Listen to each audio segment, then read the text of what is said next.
Hello बच्चों, मैं निर्मल हिंदी तरंग में आप सभी का स्वागत करती हूँ। तो आइए बच्चों, आज हम पढ़ेंगे कक्षा 8वीं की हिंदी की पूरक पुस्तिका भारत की खोज का दूसरा पाठ, तलाश। बच्चों, भारत के अतीत की झांकी के विषय में जानते हैं।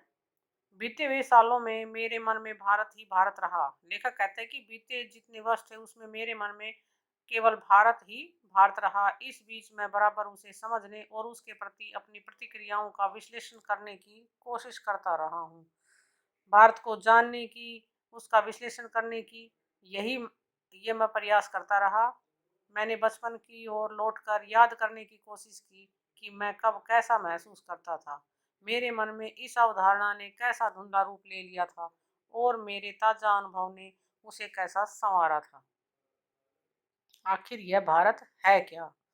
अतीत में यह किस विशेषता का प्रतिनिधित्व करता था? ये मेरा भारत क्या है? और अतीत में ये किसका नेतृत्व करता था? उसने अपनी प्राचीन शक्ति को कैसे खो दिया? क्या उसने इस शक्ति को पूरी तरह खो दिया है? यानी कि लेखक के मन में अनेक विचार आ रहे हैं कि इसके अंदर जो शक्ति थी, मेरे देश में जो शक्ति थी, जो प्राचीन शक्ति थी, उसे इसने कैसे खोया? क्या उसने इस शक्ति को पूरी तरह से ही खो दिया या उसमें कुछ बचा हुआ है? विशाल जनसंख्या का बसेरा होने के अलावा क्या आज उसके पास ऐसा कुछ बचा है जिसे जानदार कहा जा सके? इतनी बड़ी जनसंख्या का बसेरा होने के बावजूद इसमें कुछ ऐसा बचा है जिसे हम कहें कि ये कोई जानदार है। आधुनिक विश्व से उसका तालमेल किस रूप में बैठता है और आधुनिक यानी आज का जो विश्व है उसमें उसका किस तरह से तालमेल है? भारत मेरे खून में रचा बसा था। इसके बावजूद मैंने उसे एक बाहरी आलोचक की नज़र से देखना शुरू किया। कहता है, वास्तव में तो भारत मेरे रक्त में बसा हुआ था, लेकिन मैंने फिर भी एक भारी समीक्षक के रूप में उसे देखना शुरू किया। ऐसा आलोचक जो वर्तमान के साथ साथ अतीत के बहुत से अवशेषों को, जिन्हें उसने देखा था, नापसंद करता था। एक हद तक मैं उस तक पश्चिम के रास्ते से होकर पहुंचा था। मैंने उसे उसी भाव से देखा जैसे संभवतः किसी पश्चिमी मित्र ने देखा होता। और लेखक कहता है कि मैंने उसे पश्चिम के रास्ते से देखा और इस तरह से देखा जैसे किसी पश्चिमी मित्र ने देखा हो। क्या मैंने भारत को जान लिया था? मैं कहता है कि मेरे भीतर शंकाएं सिर उठा रही थी, मेरे अंदर अनेक शंकाएं थी। क्या मैंने भारत को जान लिया था? मैं जो उसके अतीत की विरासत के बड़े हिस्से को खारिज करने का साहस कर रहा था। लेकिन अगर भारत के पास वह कुछ नहीं होता जो बहुत जीवंत और टिकाऊ रहा है, वह बहुत कुछ जो सार्थक है, तो भारत का वजूद उस रूप में नहीं होता जैसा आज है, और वह हजारों वर्ष तक अपने सभ्य अस्तित्व की पहचान इस रूप में कदापि बनाए नहीं रख सकता था। यानी कि वह अपना स्वरूप ऐसे बनाए नहीं रख पाता। वह विशेष तत्व आखिर क्या है? यह विशेष विशेष जो तत्व है, ये तथ्य जो है, वो आखिर है क्या? मैं भारत के उत्तर पश्चिम में स्थित सिंधु घाटी में मोहनजोदड़ो के एक टीले पर खड़ा था। मेरे चारों तरफ उस प्राचीन नगर के घर और गलियां बिखरी थी जिसका समय 5,000 वर्ष पहले बताया जाता था। बच्चों, मोहनजोदड़ो जिसका समय 5,000 वर्ष पहले बताया गया है, लेखक कहता है कि मैं उसके टीले पर खड़ा था और चारों तरफ, मेरे चारों ओर उस नगर की सभ्यता थी। साथ ही यह भी कहा जाता है कि वहाँ एक प्राचीन और पूर्णतः विकसित सभ्यता थी। और साथ ही साथ ये कहा जाता है कि वह जो सभ्यता थी, वह पूर्णतः एक सभ्य सभ्यता थी और विकसित सभ्यता भी थी। इसके स्थायी रूप से टिके रहने का कारण है इसका ठेठ भारतीयपन, और यही आधुनिक भारतीय सभ्यता का आधार है। और यह क्यों टिकी रही, कैसे स्थायी रही, इसका सीधा सा अर्थ है कि इसमें पूरी भारतीयता थी, और यही कारण है कि आधुनिक भारतीय सभ्यता का यह आधार है।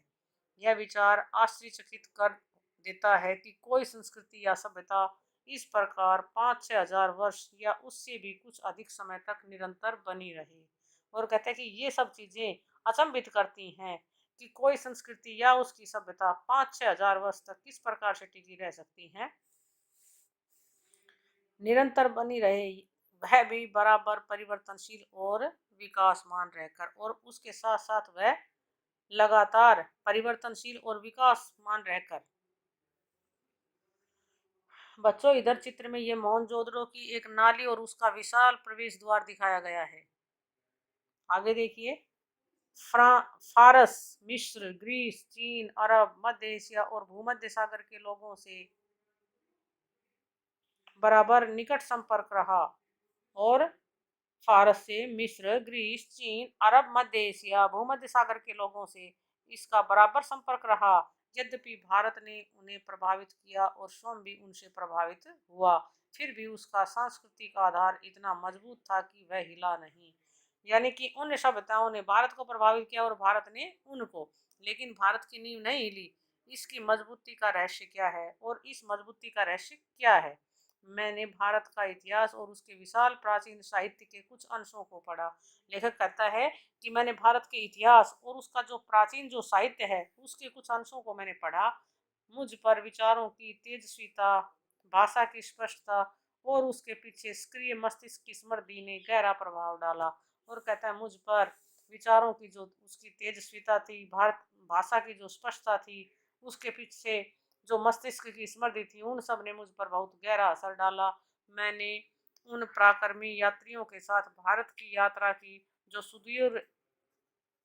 सुदूर अतीत में यहाँ चीन तथा पश्चिम और मध्य एशिया से आए थे। कहते कि मैंने उन पराक्रमी यात्रियों के साथ भारत की यात्रा की जो बहुत दूर से, जैसे चीन और पश्चिम मध्य एशिया से आए थे और अपनी यात्राओं की दास्तान छोड़ गए, और यहाँ यात्रा करके और अपनी जो दास्तान थी वो छोड़ गई, यानी अपनी कहानी छोड़ गई। मैं पूर्वी एशिया, अंगकोर, बोरोबुदूर और बहुत सी जगहों में भारत की उपलब्धियों के बारे में सोचने लगा। और लेखक बताता है कि मैं जैसे अंगकोर, बोरोबुदूर, बहुत सी जगहों की उपलब्धियों के विषय में सोचने लगा। मैं उस हिमालय पर घूमता रहा जिसका पुराने मिथकों और दंत कथाओं के साथ निकट संबंध रहा है, यानी कि इनके बारे में बहुत सी कहानियां रही हैं, और जिसने हमारे विचारों और साहित्य को बहुत दूर तक प्रभावित किया है, और जिसके विचारों और साहित्य ने हमें बहुत दूर तक प्रभावित भी किया है।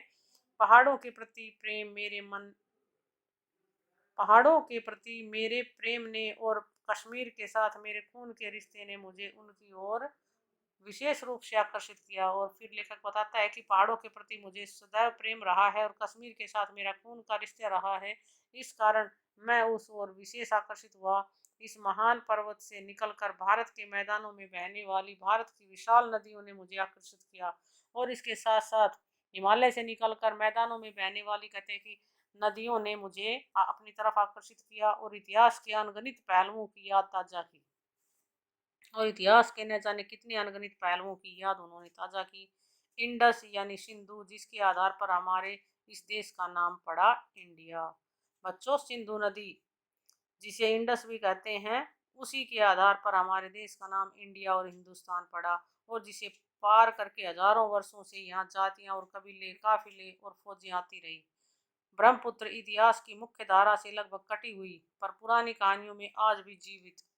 ब्रह्मपुत्र जो है वो कहते पुरानी कहानियों में आज भी जीवित है। उत्तर पूर्वी पहाड़ियों के हृदय में पड़ी गहरी दरारों के बीच से बरबस मार्ग बनाती हुई भारत में प्रवेश करती है, और फिर पहाड़ों और जंगलों में भरे मैदानों के बीच रमणीय धारा के रूप में बहने लगती है। यमुना, जिसके चारों ओर नृत्य, उस उत्सव और नाटक से संबंध न जाने कितनी पौराणिक कथाएं एकत्र हैं।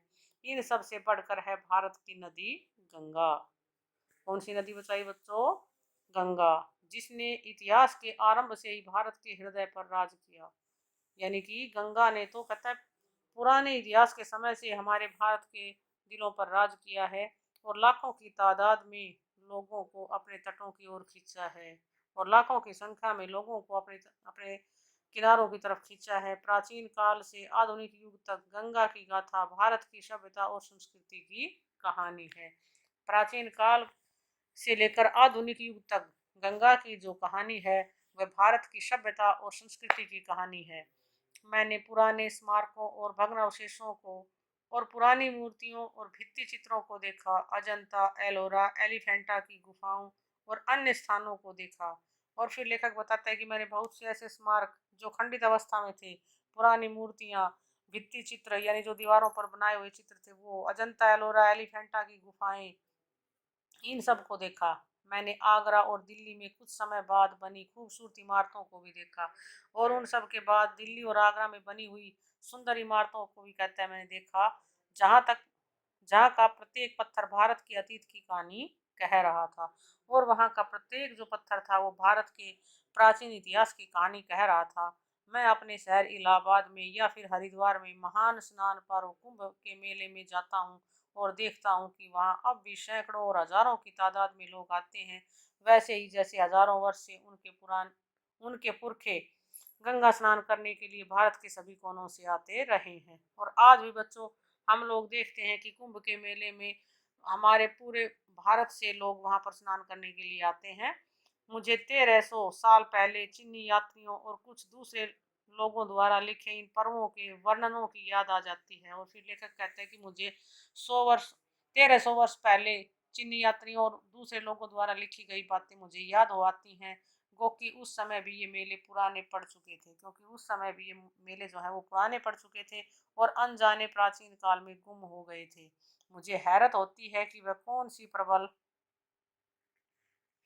आस्था थी जो हमारे लोगों को अनगिनत पीढ़ियों से भारत की इस प्रसिद्ध नदी की ओर खींचती रही। यानी कि वह कौन सा एक विश्वास था जो हमारी अनगिनत पीढ़ियों को इसकी तरफ खींचता रहा। मेरे अध्ययन की पृष्ठभूमि के साथ इन यात्राओं को और दौरों ने मिलकर मुझे अतीत में देखने की अंतर्दृष्टि दी। मेरे मन में भारत की जो तस्वीर थी उसमें धीरे धीरे सच्चाई का बोध घर करने लगा। और कहता है कि मेरे मन में भारत की जो तस्वीर थी वो धीरे धीरे जो है उसमें सच्चाई का मुझे ज्ञान होने लगा। मेरे पूर्वजों की भूमि में ऐसे जीते जागते लोग आबाद हो गए जो हंसते रोते थे, प्यार करते थे और पीड़ा भोगते थे। इन्हीं में ऐसे लोग भी थे जिन्हें जिंदगी की जानकारी और समझ थी। इस अतीत के सैकड़ों सजीव चित्र मेरे मन में भरे थे। जब भी किसी जगह जाता था उस विशेष स्थान से संबद्ध चित्र तत्काल मेरे सामने खड़ा होता था। बनारस के पास सारनाथ में मैंने बुद्ध को उनका पहला उपदेश देते हुए लगभग साफ देखा। कहता है कि सारनाथ में जो महात्मा बुद्ध की जो मूर्ति बनी हुई है उस चित्र को देखकर ऐसा लगा जैसे कि मैंने उन्हें साक्षात देखा हो। 2500 वर्ष का फासला तय करके उनके कुछ अभिलिखित शब्द जैसे दूर से आदि प्रतिध्वनि की तरह मुझे सुनाई पड़े हों, और उनके लिखे हुए शब्द भी ऐसा लग रहा था लेखक को जैसे उन्हें सुनाई पड़ रहे हों। अशोक के पाषाण स्तंभ जैसे अपने शिलालेखों के माध्यम से मुझे कुछ ऐसे आदमी के बारे में बताते थे जो खुद एक सम्राट होकर भी किसी अन्य राजा और सम्राट से महान था। फतेहपुर सीकरी में अपने साम्राज्य को भुलाकर बैठा अकबर विभिन्न मतों के विद्वानों से संवाद और वाद विवाद कर रहा था। वह जिज्ञासु भाव से मनुष्य की शाश्वत समस्याओं का हल तलाश रहा था। इस तरह भारत के इतिहास की लंबी झांकी अपने उतार चढ़ाव के और विजय पराजयों के साथ धीरे धीरे मेरे सामने खुलती जा रही थी। मुझे इतिहास के 5000 वर्षों से चली आ रही इस सांस्कृतिक परंपरा की निरंतरता में कुछ विलक्षणता प्रतीत होती थी। यह परंपरा जो दूर दूर तक जनता में फैली थी और जिसने उस पर गहरा प्रभाव डाला था। आगे है बच्चों भारत की शक्ति और सीमा। भारत की शक्ति के स्रोतों, उसके पतन और नाश के कारणों की खोज लंबी और उलझी हुई है, पर उसके पतन के हाल के कारण पर्याप्त स्पष्ट है। भारत तकनीक की दौड़ में पिछड़ गया। भारत के पिछड़ने का कारण क्या था बच्चों? भारत ने जो तकनीकी जो दौड़ थी उसमें ज़्यादा विकास नहीं किया, और यूरोप जो तमाम बातों में एक जमाने से पिछड़ा हुआ था तकनीकी प्रगति के मामले में आगे निकल गया, और वह तकनीकी तकनीकी के क्षेत्र में भारत से आगे निकल गया। इस तकनीकी विकास के पीछे विज्ञान की चेतना थी तथा हौसलामंद जीवनी शक्ति और मानसिकता थी। और इस तकनीकी विकास के पीछे बच्चों थी विज्ञान की एक चेतना और हौसलामंद शक्ति और मानसिकता। नई तकनीकों ने पश्चिम यूरोप के देशों को सैनिक बल दिया, और जो उनके पास जो नई तकनीकी थी उसके आधार पर उन्होंने सैन्य बल में विस्तार कर लिया। पूरब पर अधिकार करना आसान हो गया और उनके लिए पूरब पर अपना अधिकार करना आसान हो गया। यह केवल भारत ही नहीं लगभग सारे एशिया की कहानी है, और लेखक के अनुसार ये केवल हमारे देश भारत की ही नहीं अपितु संपूर्ण एशिया महाद्वीप की कहानी है। ऐसा क्यों हुआ? इस गुत्थी को सुलझाना ज़्यादा मुश्किल है, क्योंकि पुराने समय में तो भारत में मानसिक सजगता और तकनीकी कौशल की कमी थी नहीं, किंतु बाद की सदियों में उत्तरोत्तर गिरावट का आभास होने लगता है। जीवन की लालसा और उद्यम में कमी आ जाती है। यानी कि प्राचीन समय में हमारे देश में ना तो तकनीकी कौशल की कमी थी और ना ही मानसिक सजगता की। ये गिरावट आई उसके बाद, और उसके बाद जीवन की लालसा और उसमें उद्यम की जो कमी आती गई, उससे क्या हुआ?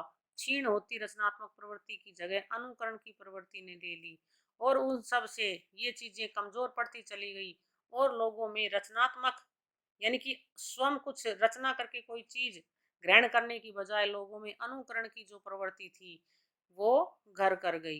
यानी लोग दूसरे का अनुकरण करने लगे। जहाँ कामयाबी के साथ विद्रोही विचार पद्धति ने प्रकृति और ब्रह्मांड के रहस्यों को भेदने का प्रयास किया था, वहाँ शब्द आडंबर से लैस भाष्यकार उसकी जगह लेता दिखाई देने लगता है। जहाँ लोगों ने स्वयं बड़े बड़े रहस्यों को, ब्रह्मांड के रहस्यों को भेदने का प्रयास किया था, वहाँ बड़े बड़े जो शब्द आडंबर थे, यानी कि जो भाष्यकार थे, उन्होंने अपने शब्दों के जाल में लोगों को फंसाना शुरू कर दिया। भव्य कला और मूर्ति निर्माण का स्थान जटिल कच्चीकारी वाली सावधानी से की गई नक्काशी लेने लगी। प्रभावी किंतु सरल, सजीव और समृद्ध भाषा की जगह अत्यंत अलंकृत और जटिल साहित्य शैली ने ले ली। साहसिक कार्यों की लालसा और छलकती हुई जिंदगी, जिसके कारण सुदूर देशों में भारतीय संस्कृति का प्रसार संभव हो सका था, क्षीण हो चली, और उनके स्थान पर महासागरों को पार करने पर रोक लगाने वाली संकीर्ण रूढ़िवादिता ने जन्म ले लिया। जहाँ पड़ताल की विवेकपूर्ण चेतना लुप्त होती गई और अतीत की अंधी मूर्ति पूंजा ने उसकी जगह ले ली। अतीत के विकट भार ने उसे कुचल कर रख दिया और वह एक तरह की मूर्छा से ग्रस्त हो गई। मानसिक जड़ता और शारीरिक थकावट की इस हालत में भारत का ह्रास होने लगा, और यही भारत के पतन का कारण बना। वह गतिहीन और जड़ हो गया, जबकि विश्व के दूसरे हिस्से प्रगति के पथ पर बढ़ने लगे। यही कारण था कि हमारा देश गतिहीन हो गया, एक प्रकार से हम कहें तो जड़ होता चला गया, और विश्व के जो दूसरे हिस्से थे वो आगे उन्नति करते चले गए। किंतु यह स्थिति का पूरा और पूर्णतः सही सर्वेक्षण नहीं है, लेकिन यह भी सर्वेक्षण जो है ये पूरा नहीं है। यदि केवल जड़ता और गतिहीनता का एक रस और लंबा दौर रहा होता तो उसका नाता अतीत से पूरी तरह टूट जाता। एक युग का अंत और उसके ध्वंस अवशेषों पर किसी नई चीज का निर्माण होता है। यानी जब एक चीज का अंत होता है तो उसके स्थान पर दूसरी नई चीज आती है। किसी नई इस तरह का क्रम भंग नहीं हुआ और भारत में भी निरंतरता बनी रही, और यही कारण था कि भारत की भी जो निरंतरता थी वो बनी रही। इसके अलावा समय समय पर पुनर्जागरण के दौर आते रहे, और इसके साथ साथ पुनर्जागरण के दौर भी आते रहे। नए को समझने, उसे अनुकूल बनाकर कम से कम पुराने के उस अंश के साथ जिसको रक्षा करने लायक समझा गया, उसका सामंजस्य करने के प्रयास साफ दिखाई पड़ते हैं।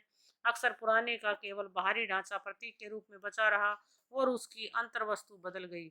ऐसी लालसा जो लोगों को उस लक्ष्य की ओर खींचती है जो पूरी तरह सिद्ध नहीं किया जा सका हो, और साथ ही प्राचीन और नवीन के बीच सामंजस्य स्थापित करने की इच्छा बराबर बनी रहती है। इसी लालसा ने उन्हें गति दी और उन्हें पुराने को बनाए रखने के साथ साथ नए विचारों को आत्मसात करने का सामर्थ्य दिया। अच्छा बच्चों, आज की वीडियो में बस इतना ही। मैं आशा करती हूँ कि यह वीडियो आपको पसंद आई होगी। अगर वीडियो पसंद आई हो तो इसे लाइक ज़रूर करें, और अगर आप इस चैनल पर नए हैं तो चैनल को सब्सक्राइब करना न भूलें।